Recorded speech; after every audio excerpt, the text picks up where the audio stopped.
What's up, mama?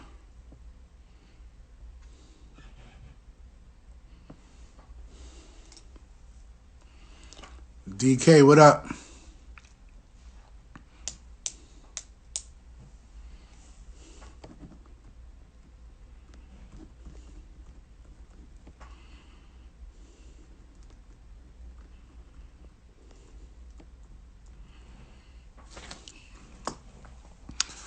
All right, welcome to the Positive Impact Podcast, where we talk about all topics related to the game that I love. I am your host, Terrell Dozier, and my special guest tonight is a colleague of mine.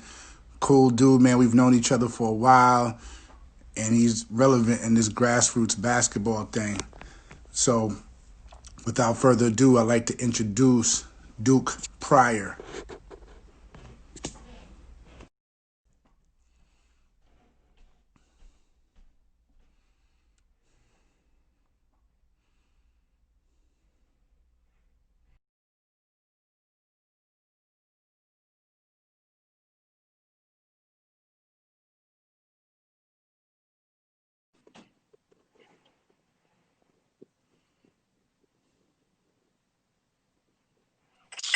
There we go. Duke, What up, my G? what's going on? Not much, T, man. What's good with you, brother? Nothing, man. I gotta get me a background like that, man. You know what I mean? Uh, I went basic, man. Listen, man, I like your background, man. it's the quietest spot in the house, man. I feel like I was gonna do it outside, man. It's a little too hot, man. But this is the quietest place. It just happens to be. It just happens to be it, man. You know what I mean? Little hard work behind me. That's it. A little hard work. That's it. I No mean, question, no question, man. First thing is first, man. How you and your family doing out there during the pandemic, man? we good, man. I got to keep the little ones at the crib, so we good, man. Everybody been good. We just, it's been good for me because I've been out of, been away from school, just spending time with the kids. So, they, lack a better term, I'm spending more time with them versus spending time with other people's kids. You know what I'm saying? So it's great, man. I can't complain.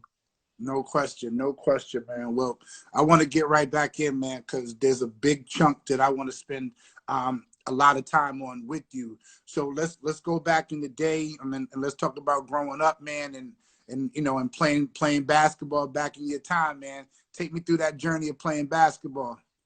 Man, basketball was me growing up playing. I played everything though, T. Honestly, you know what I mean. I played whatever we wanted to do in the hood. If baseball, we just want to play baseball today. Basketball today. Football, we might play all three in one day. But I've kind of, Pee Wee leagues. I went through the Pee Wee leagues. I played all basketball, football, baseball. I kind of started junior high when I kind of start, all right, I'm just gonna do basketball and football, and then just focus solely on basketball after like my 8th grade year. So then me and my best friend at the time, Mark McClung, salute to my homie wherever he is. Man, when we got to John Marshall Junior High School, we kind of changed it. We kind of like, I mean, I guess the new term is change the culture. When we got there, man, we didn't know each other, and I don't even know how we even like became best friends, man. I think it was the basketball. He was competitive. I was competitive. I think I think he thought I wanted his spot, and I thought he wanted my spot, and so we was just competitive. And we linked up, man. Man, that's when White Man Can't Jump came out. So Okay. me thought we were so good, man. We started playing people for money, man, like at the parks and stuff. So we end up having a pretty good team our 7th and 8th grade year. We didn't win the championship because there was some guys on the west side. Salute to my west side boys. They had a whip. I'm talking about they had a whip. I think one, two. I know they had a D1 on their team. One guy could have went D1, but he was just in the hood. A couple of them went D2. They had a whip, so they ended up winning. But our team stayed together.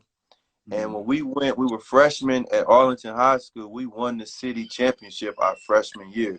So it was 3 years that we all stayed together. Our 7th grade year, 8th grade, and we was like, yo, y'all don't nobody go to no other school. We all going to Arlington. And man, our coach came with us. And man, we went through Arlington, man. We thought we was varsity basketball players as freshmen, dog. But we wanted to see. So our brag was like, look, y'all ain't even winning. Y'all ain't JV, y'all ain't win nothing. Varsity, y'all didn't win nothing. So we thought we was 5'5", man. We was like, yo, but me and my best friend, we just, that's how basketball was for us, man. And we just kept grinding. We was grinding. We didn't even know what hard work was, but we just like to play. Right. So then, I played my sophomore year. I got promised to play varsity, but coach didn't put me on varsity. So then I transferred to Lawrence North. Most people know Lawrence North High School from Greg Oden, Mike Conley. But I tell people, man, Eric Montroff was there, man. Them jokers, man, there's a lot of people that paved the way before Mike Conley and all them came. But so I transferred there, and I tell people, man, I figured out what I figured out what hard work was. And playing for legendary Jack Kiefer, he got over 800 wins in high school basketball, T. Like, he been there 40 years. Mm-hmm. And I tell people all the time, they don't have 800 wins on PlayStation. You feel Right. me? Hit the reset all the time. You know what I mean? So I went and played for Legend. He was a no-nonsense guy, but he gave you love, but he taught you how to play. And I end up, I started my whole life. And then my junior year, I don't start because I'm playing behind two Mr. Basketball candidates, one Mr. Football candidate. So, I'm like, so now I'm like, oh, shoot. Then I got two freshmen pushing me out the way. You know what I mean? Because his philosophy is, if you older guys don't do it, then I'll just take my lumps with the younger guys. And so we didn't win a state championship. We should have won one my senior year, but man, we had some people that they flaked out in the big game, boy, folded in that big game. But I had an incredible high school career. I didn't get heavily recruited. I went to University of Cincinnati out of high school. I probably should have went to junior college, but at that time, I think Cincinnati was #1 in the country. I think you had some Cincinnati, or you're going to have some Cincinnati guys on there, but Mm-hmm. Danny Fortson was there, Melvin Levitt, Ruben Mm-hmm. Patterson. Kenya Martin was a freshman when I was a freshman. So, long story short, assistant coach was like, look, man, we like you, you know what I'm saying, but you're just not big enough physically to play for us, you know what I mean? So at the time, he was telling me to go to like Cincinnati Tech. He was like, why don't you transfer to Cincinnati Tech and then come back? But I didn't know what that was. It's like Yeah. a little college, and he's like, then you can come back. But I didn't know. So, my dream got shattered. I called home, told moms I'm coming home. My coach, I told him I'm coming home. So I finished the quarter at Cincinnati. Grades was incredible. I came home and was like, I fell out of love with basketball at the time. And I was like, I don't want to even play pickup or nothing. Like, I came home, got me a little job at the time, and then a friend of mine got me back in school. Was like, yo, why don't you just go to school? Like, at least get your college degree. Because I always wanted to be the first in my family to graduate. So Mm-hmm. I enrolled in another school.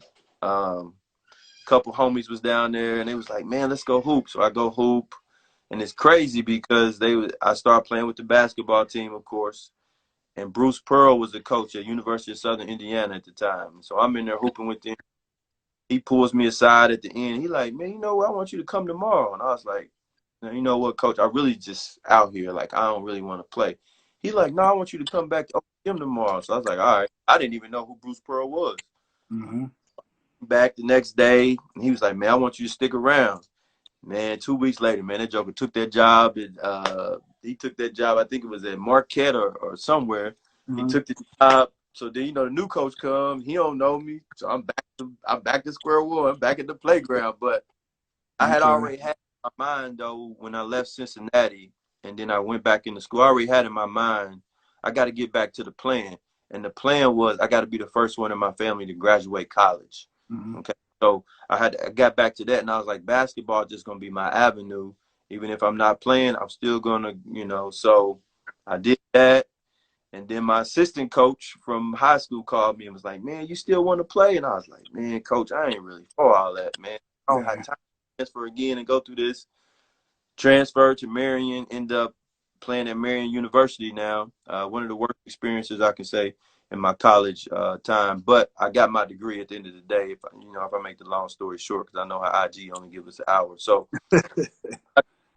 long story short, that coach at Marion College, he had to come answer to me later on when I was working at the NCAA, and he had to Yeah. come talk to me about some things, and we'll leave it at that. You know what I'm saying? No doubt about it, man. So let's fast forward, man, and I want to dive into how you and I met, and why our meeting was so significant. So you talk about playing basketball and everything, and everything that you kind of went through with basketball and stuff, but your plan was to always get the degree, which we understand in grassroots basketball. A lot of people a lot of kids put getting that degree behind playing basketball. When they're called student athletes, student first, athlete second, they kind of reverse it. So we met at John Lucas's middle school camp out in Houston, Texas, you and Greg Turner. Yep. And at the time, you guys Do you were think? working Let for. me ask you a question. Was it John Lucas, or did we meet at the NBA Top 100 first, and then we met at John Lucas? Now we met at John Lucas first. All We right, met okay. John Lucas first, but that's what I'm saying. Like we was going back. Moving. If you was there, I was there. You know what I'm We was saying? moving. Yeah, we was moving. So now, it's part of the work that I do now. Part of the work that I do now through my Positive Impact Foundation is the work that you guys were doing for the NCAA at the time. So when you and I talked, you were telling me about this first team program that you guys were a part of. And Correct. why first team is so significant, number one, is the work that you were doing then, and how much it's needed now with the chaos in college basketball now. So let's start at the beginning, man, and talk about 2002 when Ann Little bought you and Greg Turner and Greg Graham on, and talk about and to the people about what first team was all about. Man, Sid Dempsey. Sid Dempsey was the current president. Well, he was the former president at the NCAA at the time. It was his baby. And him and Dan Bogan, who was the vice president at the NCAA at the time. Salute to my man Dan Bogan and my man Sid Dempsey. Sid Dempsey, it was his baby. He was like, this has to happen. We gotta, get some type of education for these players. And so he found Ann Little. Ann Little found Greg Turner. Greg Turner, found Greg Graham. And I was an intern. And man, I was just a little punk intern. You know what I'm saying? Yeah. And so I had heard about the program, so I used to sneak upstairs and see what they was doing. I was like, hey, y'all, I want to be a part of this. And they was like, Duke, when we get a chance, I was like, no, y'all not understanding me. So lo and behold, I got to be a part of it. I volunteered.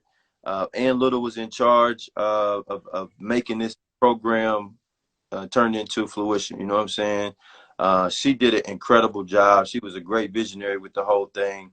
Originally, they wanted one mentor to one kid, 500 kids, 500 mentors. And Ann was like, this just not going to work, because now we're going to worry about, you still going to have the same problem. You got agents and runners. If we hire one to be a mentor for a kid in, Florida, we don't know if he's an agent or runner. So we narrowed it down, and they narrowed it down, and we said the mentoring aspect, we'll just interview people and get mentors in different sections of the country where we have pockets of kids. First Team, for people that don't know, was a basketball mentoring program which was created to select and identify kids that show the potential to play at the Division I level. The whole program was to help kids navigate the recruiting process, because kids at that time were able to go from high school to the NBA. They had a lot of misinformation. So the program was put in place to help kids navigate high school recruiting. Like, how do I get into college, and give them that platform, give them that roadmap? Because we used to have a little roadmap of what you got to do with your core classes when you're a freshman, core classes as a sophomore, core classes as a junior, core classes as a senior. What does it take to get into Notre Dame? It's one thing to, oh, I'm going to Notre Dame, got accepted, but what does it take academically to get in there? You know what I mean? And athletically. So that was what the whole premise was, but we knew we had to put a twist on it. So the twist was, we're gonna give them some real life. We're gonna give them the real. Our thing was, we just gonna give it to them raw. We're gonna give it to them real. And man, our budget put like this. We had the second largest, put like this, bro. We had and nobody knew. A lot of people don't know. We had the second largest budget in the NCAA building behind men's basketball. Mm. 4 people. Men's basketball probably had 25, 30 people. We have 4 people. So Ann Little had the second largest budget in the building. Man, we rolled that thing out and we went and hit them streets. Mike Conley, salute to Mike Conley Sr., because he's the one who helped us in the beginning because we didn't know where to find 8th graders. So the thing was trying to rise in 9th graders. So 8th grader going into the 9th grade. We had a whole bunch of talented kids. But once we got those kids, brought them into the program, the mentoring program, we would bring them to a summer conference every year. So T, as a freshman, you would come to the conference. Then you would come back to the conference as a sophomore. Then you would come back to the conference as a junior. And then we would see you off as a senior from the conference. So we got 4 years of program. Every year was a different set of programming because each class, they learn stuff different. Man, we had table etiquette. We had grooming. We had sex education. We had, I forgot what we called my man Dirk in session, but they kind of just kept it raw. They talked to the kids about, if you do make it to the NBA, what are the pitfalls and things of that nature. Man, we had recruiting. We had media training. Man, you name it, we was teaching kids from freshmen to their senior year about what it's gonna be like when you get out of your senior year. And this is before everybody was sticking a microphone in kids' face interviewing them, at the youth basketball tournament. So we was already ahead of all that. So, and we just tried to keep it real with the kids. We would go also our summer conferences, man. We would take kids and we would buy out Busch Gardens, or we would buy out NASCAR Speed Park, take the kids there, all you could eat, all exclusive, just us, nobody, because we didn't want people to be like, oh, there's Mike Conley, there's a top trying to come on. Man, everything we did was exclusive. It was private. Only people that was there was the people that rolled with us, man. And it was free, but people don't realize. Oh, and it was actually a violation of the NCAA rules. We had a bylaw put in the book for our program. Said put a bylaw in there saying, hey, you can fly these kids out. We didn't bring parents. Parents, if you wanted to come, you had to find your own way. You couldn't stay at the hotel with us. You had to go. You couldn't go to none of the sessions. It was athletes only, mentors only, and speakers only. No outsiders could come in. Man, Nike and Adidas, man, when they found out about it, they were like, man, we want a part of that. And at the time, I was the young I was the young guy that was like, yo, let's sign with Nike. Let's be our sponsor because they got all the kids. And Ann Little was like, no, we ain't bowing down to that. And, years later, man, Nike, hey, that's what they do. They took some of our ideas and made it they stuff. You know what I mean? But we didn't know they was going to do that. But at the time, I was a big Nike. I was like, man, let's roll with Nike. They got the kids. So we threw some ideas out at Nike. Kind of took the ideas and blew it up. But that's kind of, I mean, I'm pretty sure I left out some stuff, but we just mentoring kids, teaching them life stuff. We would go visit them. Man, we would go throughout the year, and we made it a point that I tried to go see every senior. I tried to go see every senior play. So for 4 years, bro, I didn't have a break. I had a break only in June to July, and that was to get ready for the conference in August. So our conference was year. Man, we had kids skipping Nike camps and everything, and Nike was like, yo, where y'all going? They like, I'm going to the team. I'm there, bro. So that's how it went down, man. Yep, that's how it went down, T. So I mean, so I got a program called the Bridge Program that I do, and I think you hit the nail on the head. And I think it's not about getting kids when they're already sophomores and juniors.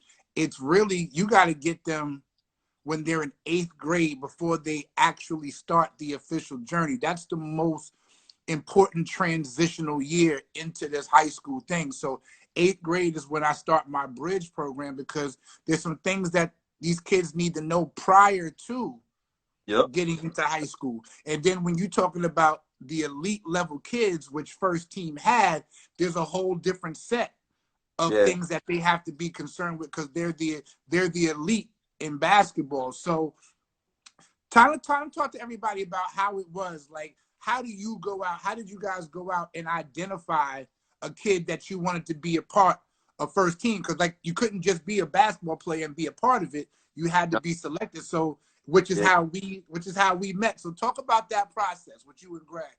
Man, the selecting the identity process and the selection process, it was pretty gruesome, honestly, because I was kind of in charge of it because I was the youngest one on the staff. You know what I'm saying? So, Greg Turner, my big brother, he always was, you know, like, Duke, we got to find these kids. So at that time, my boy, salute to Justin Bemke.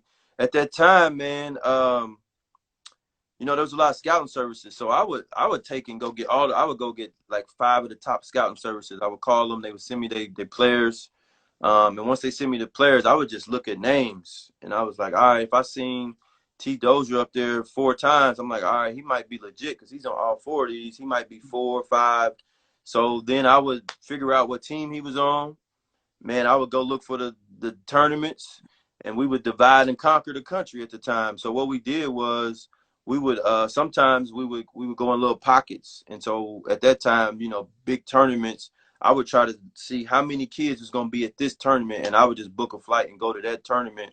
So that way, if I had 10 kids on the list, I could see 10 kids at one tournament versus going to one tournament just to see one kid. So so once I would get out there and see if you was legit, you know what I'm saying? But what people didn't realize was, and I still do this to this day, I don't ever sit behind the bench, man. I always go to the gym and sit on the other side of the gym because I'm looking at the bench because I want to see your reactions on the bench. Because if I see you over at pouting doing all this stuff on the bench, then you might be a top kid in the country, but I don't know if I really want you to be in the program because, like, I'm looking at how you treat your teammates, all this type of stuff. You ain't gonna change that. You know what I'm saying? So, and then I could look and see who the parents were. I was like, now I can walk in the gym and see a kid and be like, oh, that's his parent over there, blase scoop. So some of the things that went into identifying a kid, man, if I seen the kid, one, talent. Let me see his talent. And then I would look around the gym, see if I can find his parent. If I couldn't find his parent at the end, I would try to go over and talk to the coach and say, hey, this is our program. This is what we offer. We like to have this young man to be a part of it. What people didn't know was kids had to fill out an essay.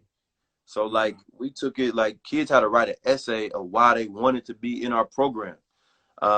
One of the carrots about the program, we put a bunch of pictures on the application of kids that were in. So at that time, you had, you know, Bill Walker, O.J. Mayo, Mike Conley, Mo Miller, you know, Greg Oden, Daquan Cook, Eric Gordon, you know, all those people like, dang, well, if they doing it, then, you know, man, we had that carrot. And then once they figured out, like, dang, they rocking like that, let me go see what it's about. You know, Austin Rivers, Doc Rivers, he was a big supporter. You know, Doc used to trip because he'd be like, dang, man, you be in all the gyms. I'm trying to find all the kids, you know. So, man, I used to travel the country. I mean, T, for like 11 years, man, like maybe 1 or 2 vacations in 11 years, man. Because after the conference in August, then we went out to all the new kids that were selected as freshmen. We would go out and meet their parents because we never knew their parents. So we would fly out, meet their parents, take them to dinner, tell them what we all about. Then that would go on from August to like December. Then August to January, maybe February, and then, you know, summer basketball. So then we out recruiting and selecting. Fine. So that's kind of and then people didn't know we had a big boardroom. So we get all these names. We had a selection committee. So we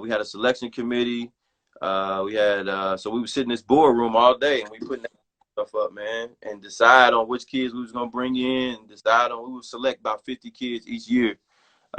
Yo, G Wooten, you get some kicks whenever you want, man. You gotta wear the right side. It's just one wall, G Wooten. Just one wall. But no, we would have a selection committee, and we would have people come in. We had a few people on the board would come in and select kids. There was some kids that we didn't select just for various reasons, but there's a good story about Fred VanVleet, how we selected that young kid too, man. Now he's Toronto Raptors, all that type of stuff.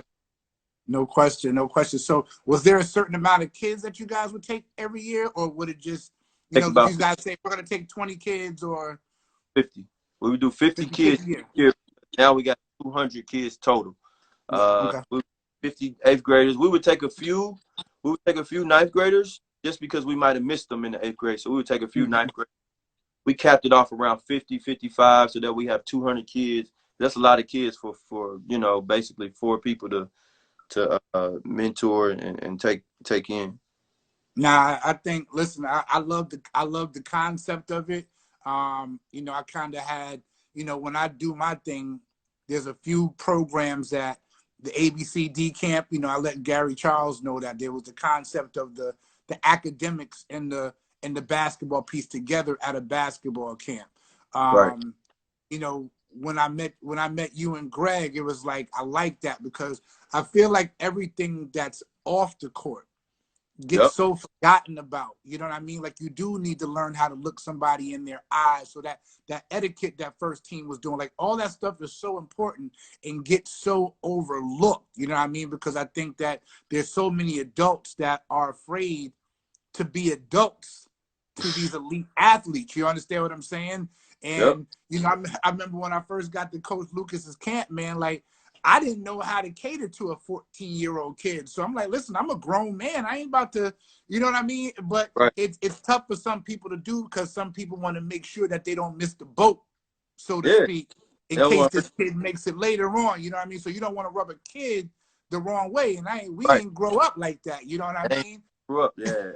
So That wasn't what first team was about. We right. wasn't on that. You know what I mean? Yeah. And, it was funny. One of the most elite, I think I would say the most elite kid that we had, and people was like, man, would be OJ Mayo, because he was the hottest kid at that time. And people was like, man, like, how y'all be treating him? I'm like, man, I treat him like a 14-year-old, man. I don't care that he's the top kid in the country. I don't care that he running around here doing all, man, I treat OJ just like any other 14, 15, 16-year-old. And you know what? To this day, OJ respects me for that, though. You know what I'm saying?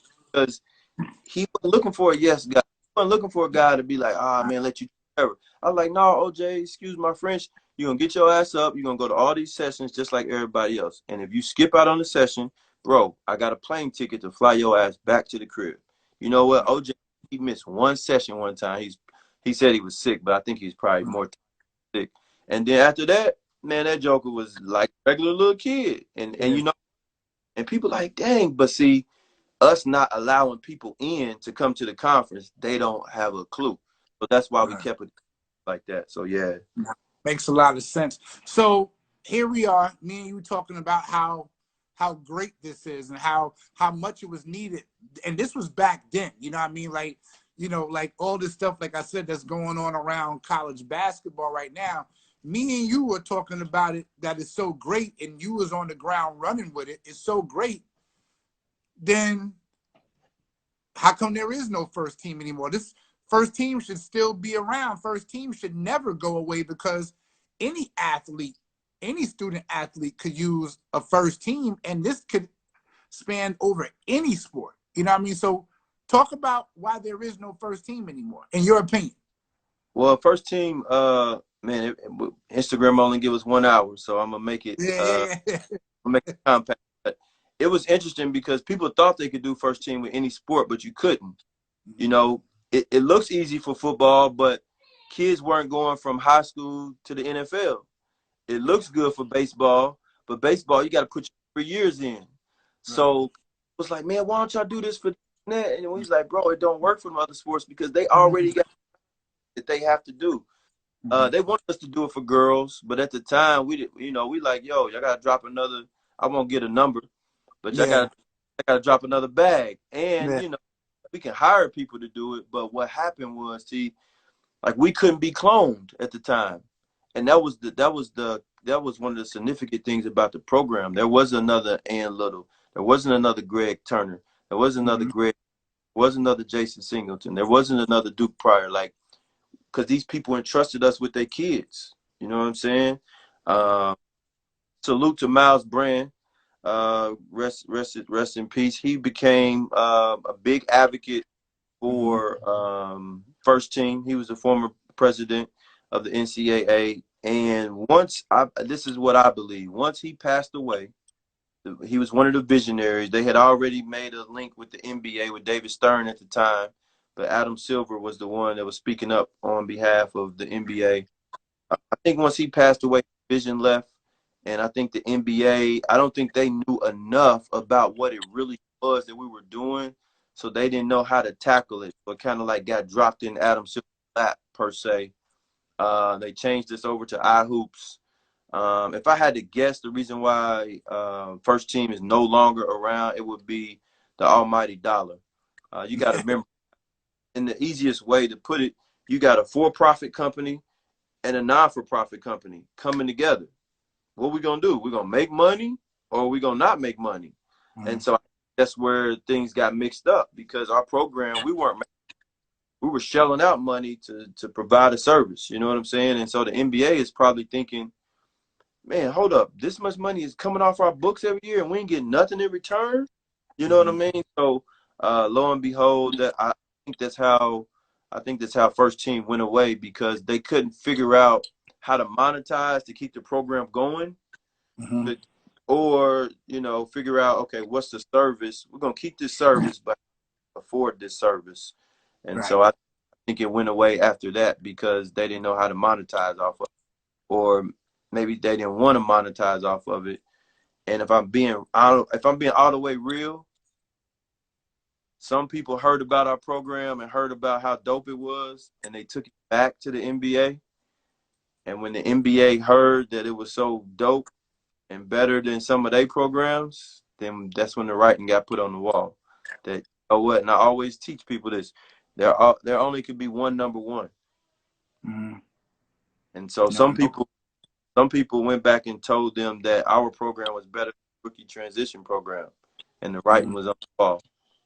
So, right. So yeah. So I guess y'all gift and y'all curse was that y'all did a great job with it, so to speak. You know what I mean? Because so like T, it was crazy because the NBA, they didn't know nothing about it, but they finally came and went to one of the conferences, bro, and you could see it where they was looking like, damn, and we could see it. And then I remember Bob Lanier, he was like, this shit is. I remember having some. He was like, man, y'all got it. He was like, man, y'all got it. I mean, Bob, he was like, all this stuff, y'all do this in 3 days, 4 days. And he was just like, man, y'all got it. And I remember him telling some execs, hey, y'all need to deal with them. They got it. That's what we need to be doing in the league. And I've talked with some NBA players that came through our program, and they like, man, they ain't doing it like y'all did it, Duke. And so, but that's how I think at the end of the day it was almighty dollar, just trying to figure out how to fund it. Yeah. Now, do you think, like, when Mark Emmert came on, and obviously Mark Emmert has been under fire, you know what I'm saying, so much. If he would have got behind it, like, let's say if he would have like took it from said Dempsey, from Miles Brand, that he could have somehow possibly kept it going. Like, when you're the president of the NCAA, you can still keep this program going if you know that it's working. I don't think he had a relationship with the NBA. Okay.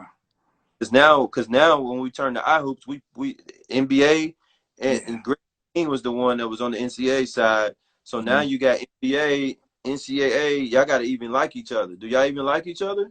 You know what I'm saying? So I don't know if Mark Emmert, one, I don't think he I don't think he cared about it. One, I don't think he knew about it. You know what I mean? Because just me from where I sat, I don't think nobody took it to him and be like, yo, this is what they're doing with the youth basketball. I think he came in under so much fire, other stuff, that it wasn't. I don't even think that stuff was on his radar, but I think it's on his radar now. But it was a relationship. I don't know if the NCAA and the NBA had a great relationship. I just think once we merged with the NBA, I think the NBA had more. I think they had more interest in youth basketball at that time because they were trying to do some things. So honestly, I don't think it would have worked. I think if we would have had the budget, if they'd have done other years budget or another 5 years budget in there, and we'd have went on about our way, I think Emmert would have found out about it 2 or 3 years later. Like, dang, that's what we got in our own house, and then maybe then, but who knows, man? Yeah, it was definitely a dope program. The NBA Players Association kind of does that at the NBA Top 100 camp too. Like, you know what I'm saying? So even, when you say that relationship about it and everything, you could see how it was working there. Like, I thought those sessions were incredible when I went down to Charlottesville. You know what I'm saying? So you're not with iHoops anymore. So let's talk about Duke Pryor Enterprises. You know what I mean? So me and you talk a lot, man. We laugh at each other, man, and the things that you're doing, man. But you know, you stay busy and you stay hustling. So talk about Duke Pryor Enterprises. Man, Duke Pryor Enterprise came, and when I left the NCAA, man, you know, I tell young people, man, I had a mentor, and he was like, Duke, you got to write your goals down. And he said, but you got to put them down where you can see them every day. And when I was young, I was an intern at the NCAA. Salute to my guy, Sporty Girls. And I was like, man, I ain't writing nothing down. Like, what are you talking about? But I did it. And I wrote down 10 goals. It was crazy. I wrote down 10 goals. One goal was like, I remember, I found them the other day. I remember them. I was like, I want to make $100,000 by the time I wanted to make $100,000 while working at the NCAA. I was like, I want to become the vice president of the NCAA. I was like, I want to start a family. I want to do this, this, and this. Well, on that sheet, I had accomplished 5 of the 10 goals. And I said, I only want to work here for 10 years. I worked at the NCAA for 10 years and 11 months. All because I wrote them goals down. So when I got my bad deal at the NCAA, I wasn't really tripping on the back end when I told, because we went through like 3 CEOs in 3 years. Lynn, we had three CEOs in 3 years. So the writing was on the wall. Like, you don't hire a CEO every year, and the company works out. So I had already had some other stuff in the works. You know what I mean? I was doing some branding with a company at the time. And in the meantime, while I was doing that branding for some NBA players, in my head, I was like, I got to come up with my own thing. And so I tried to do a clothing line at one point, but I came up with Duke Pryor Enterprise. So I started a youth basketball program, and then I started some other companies with it. But then I did some consulting overseas with NBA players. I took like 12 NBA players to the Philippines to play their national team. I helped Andre Blanche get a citizenship to play for the Filipino national team. Did some work with Kobe. Rest in peace to the Kobe. Did some stuff with Kevin Durant. Did some stuff with Geno Smith. So I was on the front end of Rock Nation when they was opening up Rock Nation Sports. So I was kind of like, you know, trying to find my way. Really thought about being an agent at the time, but the agency thing was changing. So Duke Pryor Enterprise, man, is just something that I had as a kid that I always wanted to be better than my pops, but I always wanted more than the hood. And you know what I mean? So like you can't just have a regular job and think that's gonna be it. So I started creating little companies. I just learned from some people that I was around. And I think one of the greatest things Jay-Z taught me was, I don't care if you work for me, and I don't care if you got your own company while you working for me. Just do what I need you to do. And he elevates people that works in his, Rock Nation. Well, whoever works there, most of those people have their own companies. You know what I mean? Where if you go work for Google, they don't want you to have your own company. Or I'm not going to say Google, but most companies, they don't want you to have your own company while you working for them. And that was one thing I learned when I was over at Rock Nation. Because I was like, damn, you got your own media company? This dude had his. I'm like, but you work here. He was like, yeah, Jay, don't be tripping. Like, as long as I get everything done.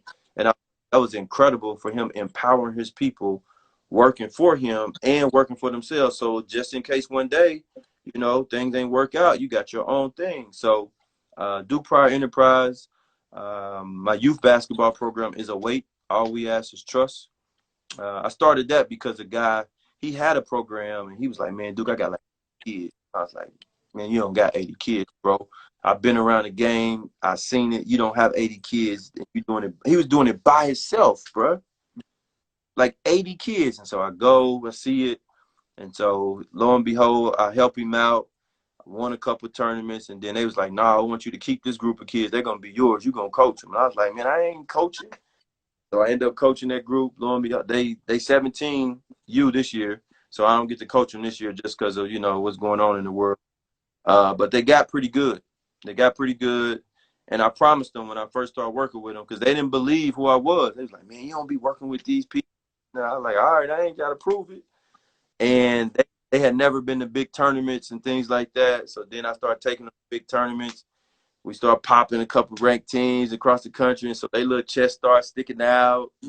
And so we started winning, man. And so, that was Await. And then last year, Await's only been around for 2 years. So last year I had a total of 4 teams, and I got a juicing company. I got a juicing company, nothing but juice. I even have people don't know, but I even have a hair extension company. It's called Midwest Hair Company. So let's do Pryor Enterprise, man. We gonna hustle this thing out. You know what I'm No saying? doubt. Now you still doing the uniforms too? I do from time to time. I was doing uniforms from time to time, pressing shirts. I haven't did uniforms lately, just because juicing's been going good. Hair company's good.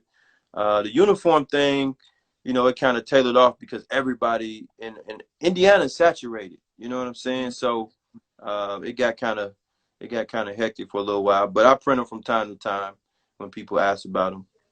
No question, no question. So, another thing that you and I always talk about, obviously, you're on, my Positive Impact podcast, but you also have your own podcast, Step Up podcast. So, Step back. talk about Step Back. Yeah, my bad, Step Back. Yeah. So, Step. talk about the concept of that, because you got we talked about all these former players that you had, and you have them on.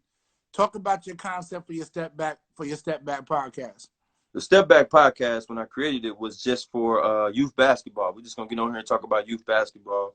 But when the pandemic broke out, I was like, yo, let me go back and talk to all the former first team members that I can that want to get on, and we talk about their journey, their basketball journey, because a lot of people just see them, they see them in the pros, or they just see them play overseas. They don't know their journey. You know what I mean? So I said, let me reach back out to all these young men. It's probably over 1,000 in 10 years, T, and let them share their journey. You know what I mean? And so that's kind of that's where the step back is right now. Right now, I kind of took a little step back for a couple of weeks just because I just feel like socially, it's so much going on, man, and I know people dealing with stuff in their lives. So I said, let me step back for a minute, and then we'll pop that thing back going here probably another week, since everything is the dust is kind of so it's interesting because they wanted to, I still call them kids because we was kids when we was doing it.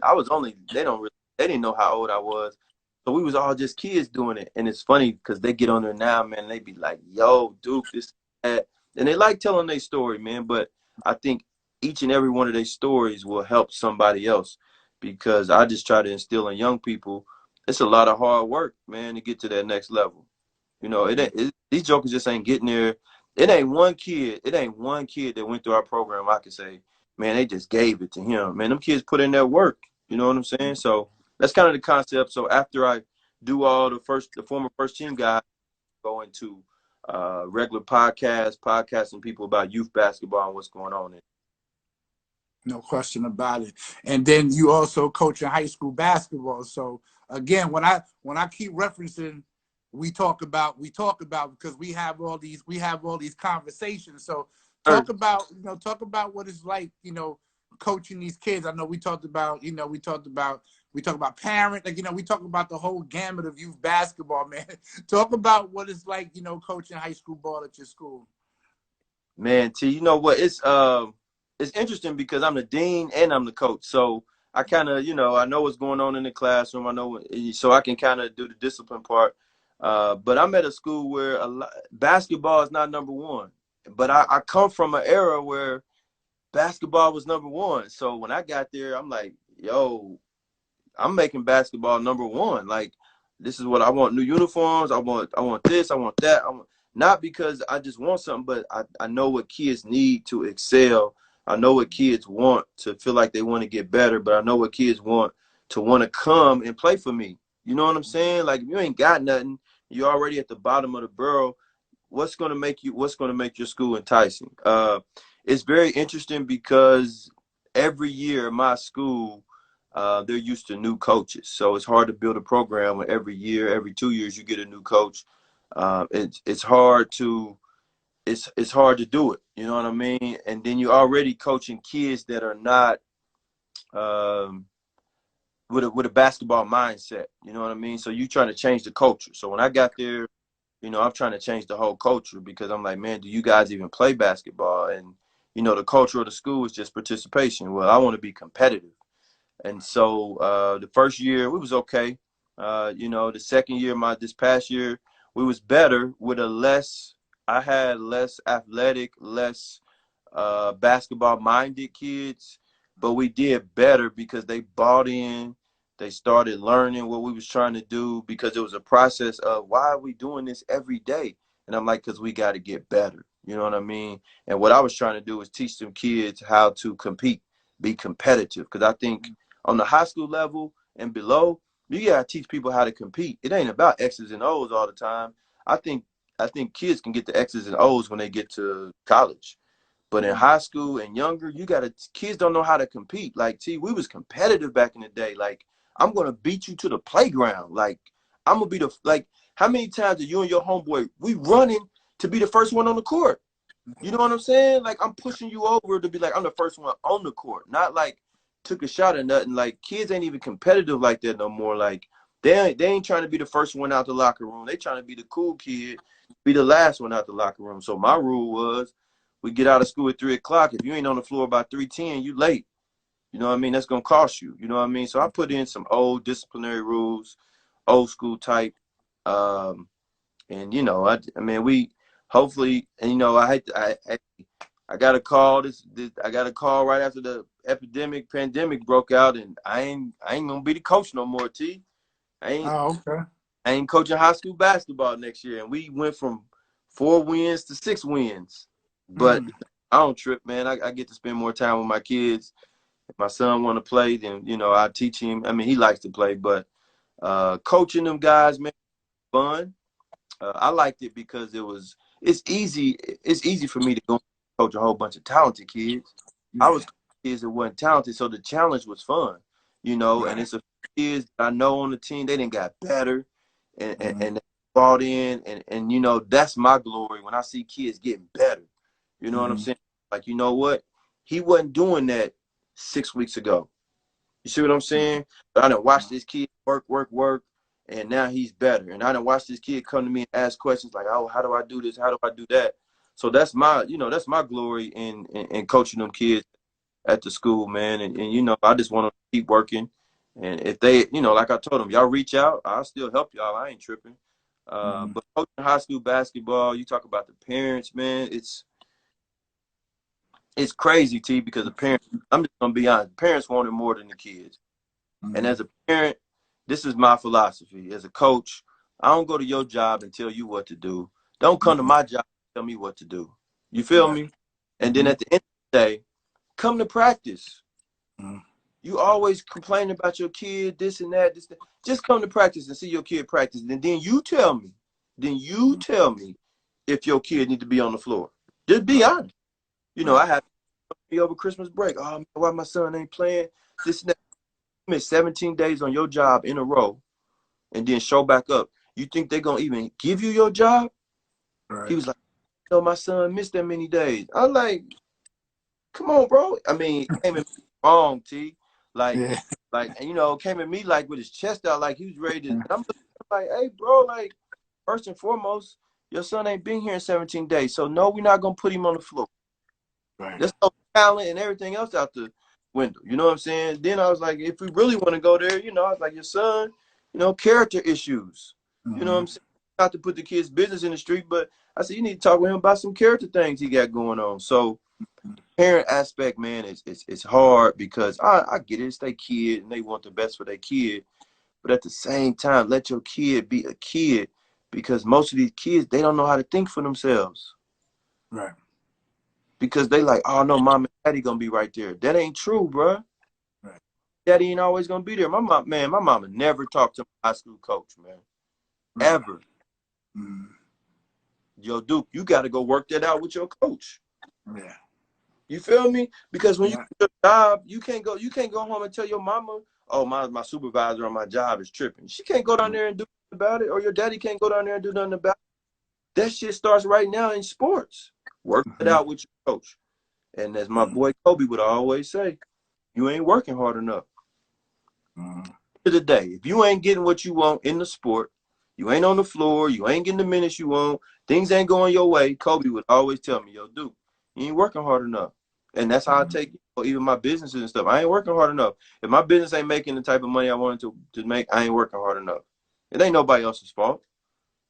So, I mean, but coaching is cool, man. My summertime coach, Now my summertime parents, they perfect. Yeah. They give me keys, they tell me, you know what, he yours for the summer. I Yeah. like, and so it's a total different from school to summertime. All right. Now, no question about it. So, as we get ready to wrap this thing up, I want to ask a couple of questions. Number one, take me back to the time. So, there's some easy kids that you could have got, you could have went out and got for first team. So you said, Yep. okay, this guy's one of the top ones across all four. He's an easy option for us to go after. Give Yep. me somebody like who wasn't even on the radar that you had to go out and find and be like, everybody would be shocked that he was at first team. You know what I mean? Because maybe he wasn't on the scouting list, top 100 list, but y'all went out and find them and was like, damn, where y'all get this kid from? Is there a kid? Oh shit, T. Oh, it's a bunch of them kids, man. Shoot, the first one, I'm gonna give you a kid killer, bro. Should be in the league. Um, there's a kid out of Memphis, Tennessee, Randy Culpepper. Nobody knew who he was. He played at UTEP. I want to say Randy may be close to top 5 leading scorer at UTEP of all time, man. Little dude can play out of Memphis. He was one of them kids. Went to the tournament. I was looking at Mo Miller and some other kids, and I was like, yo, this little joker balling. Like, I was like, he balling. And they was like, Duke, I was like, nope, I'm getting him, bro. Fred VanVleet, I remember going up to Gary, Indiana. He was from Rockford. He's playing on the team. And I remember coming back and telling my coworkers, I was like, hey, y'all, I seen the next kid. They was like, who? I was like, this kid named Fred VanVleet from Rockford, Illinois. They was like, nah. I was like, all right. And so his story, he's one. Man, let me see. Okaro White, out of he played at Florida State. He was on one of my he was on step back. He was a kid. When I went to see him, I was just like, yo, I know I'm supposed to be looking at him, but this other kid is like getting every rebound, every putback. He's gonna be a player in a couple of years. Man, some other kids that was on the radar that nobody knew about. Dang, man, we had a lot, T. We had a lot, man. People used to be like, Yeah. yo, where y'all find him at? And I'm like, man, y'all ain't on the. I mean, it's funny when Nike and them come to us or Adidas, and they was like, yo, where y'all find them kids at? And we like, man, we ain't skipping over nothing, bro. We in the trenches, bro. Yeah. I mean, we got a lot of the big names, but we didn't get a lot of big names like Kevin Durant. We didn't get him. Mm-hmm. We didn't get LeBron. We didn't. There was a lot of big names. Quinn Cook. It was a lot of big names that we didn't get, but Mm-hmm. we got enough though. You know what I mean? Nah, no question about that. So I want to just leave you with this question, and I want to end it off on this one. With everything going on in our country right now, you know what I'm saying, with the protesting and everything that we got going on right now. As I know how I feel as a black man working with kids, and obviously you're the same. What right now, what I mean, you got kids of your own, you know what I'm Mhm. saying? So like what advice, like, what I mean, because we're not just coaches and deans at the end of the day. Like, so for some of these kids, we're filling a different role, big brother, uncle, Mhm. whatever we got to be, an OG to them at the end of the day. What's your, what's your advice? You know what I'm saying? Like, like what would you tell your son like during this time? You know, it's I won't say it's touchy, but I think it depends on how old they are when they come and ask you.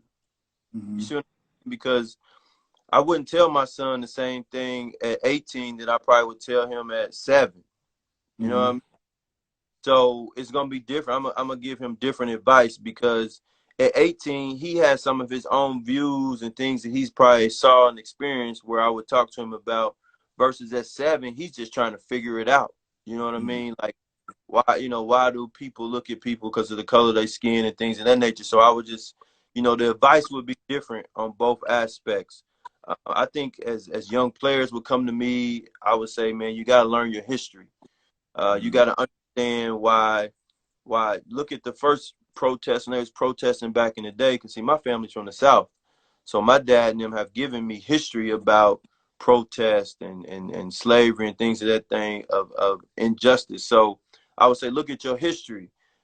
It was it's more diverse protesting right now than it was back then because I believe now the diversity in the other groups of of human beings are starting to see what it is that we as in Black people have been shouting about for 400 years. Now I think they're starting to see that, oh, now I know what they mean.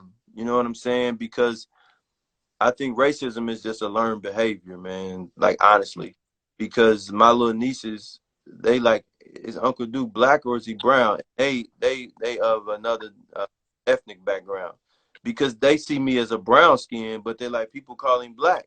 You see what I'm saying? So that's that unfiltered kid that you would give them different advice than I would give an 18-year-old. You know what I'm saying? I just think everybody needs to be aware of what's going on. You got to take from it whatever you can, and understand it, but don't be. I got back to listening to my boy Pac. Boy, Tupac was one of the guys that I always like to listen to. And you just got to pay attention, man. And my dad always told me, man, you got to pay attention, son. You can't be asleep all the time. And I think racing sleeps a lot. Literally, you know what I mean? They at home sleeping till 2 o'clock. You got to wake up and figure out what's going on and pay attention. So my advice would be, one, young people, go to your parents first and get advice. You know what I'm saying? If they don't have it, and if you want to come to me, tell your parents you coming to me, so they don't be like, oh, well, coach, he don't know what he talking about, this and that. So you just gotta, have that open dialogue and have that open conversation. It's real interesting right now. Nah, no question about it. So I appreciate it, man. I appreciate you coming on, man. What I mean, we always talk about this, man, but I appreciate you coming on and putting that first team, that first team story out there, because it's kind of part of what I'm doing. The parallels are the same with the bridge program that I'm doing. I just think that is so important, man. And we'll talk about it more, man. There's got to be something that, with the network and connections that we have, there's got to be something that we can do. You know what I'm saying? So, we'll keep rapping about that. You know how we get down, iron sharpens iron. I appreciate you, boy. Hey, man, T, I want to tell you, man, I appreciate you for being solid ever since the day I met you. I appreciate you keeping your word, staying in touch, because there's a lot of people that, yeah, man, I'm going to get at you, and you kept your word, man, and I appreciate that. Like what you're doing. Keep what you're doing.